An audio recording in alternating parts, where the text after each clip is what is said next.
একটি ব্যাঙ একটি ব্যাঙকে যদি আপনি ধরেন এবং তাকে একটি জল ভরা পাত্রের মধ্যে রাখেন এবং তারপর একটি চুল্লির উপরে বসিয়ে আগুন জ্বালিয়ে দেন জলটিকে গরম করবার জন্য, তাহলে সেই প্রথম অবস্থায় ওই ব্যাঙটি এর কোনো প্রতিবাদ করে না, কোনো প্রতিক্রিয়া সে দেখায় না, বরং সেই জলের তাপমাত্রার সঙ্গে আস্তে আস্তে নিজের শরীরের তাপমাত্রার ব্যালেন্স করতে শুরু করে সে।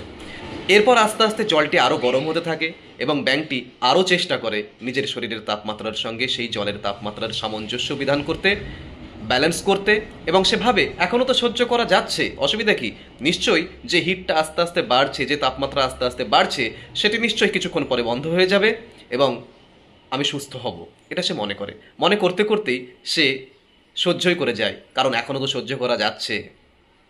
এরপর ঘটে আসল ঘটনাটা।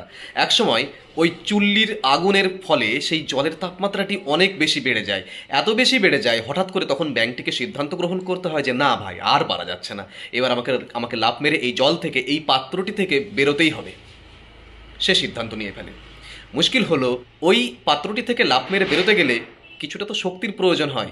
সেই শক্তিটা কোথায়? সেই শক্তিটা সে পাবে কোথা থেকে?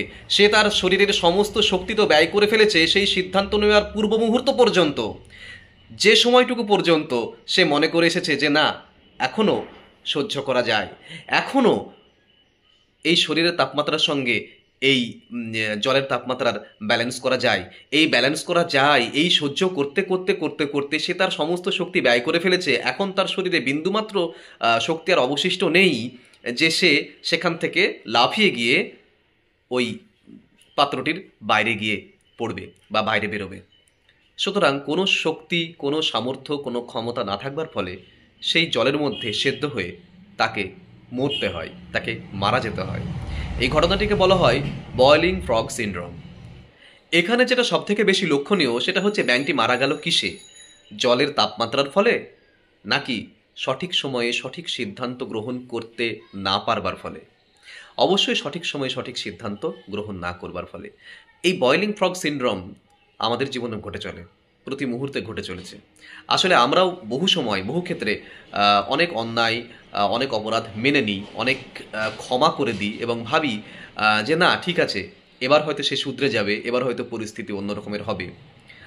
কিন্তু একটা সময় আসে যে সময় পরিস্থিতি হাতের বাইরে চলে যায়, তখন আমরা ভাবি যে না, কোনো মতেই আর সহ্য করা যাবে না। কিন্তু সহ্য করা যাবে না বললেই তো আর হয় না, সেই পরিস্থিতি থেকে বেরিয়ে আসার জন্য একটু সাহস, একটু শক্তি, একটু ক্ষমতারও দরকার হয়।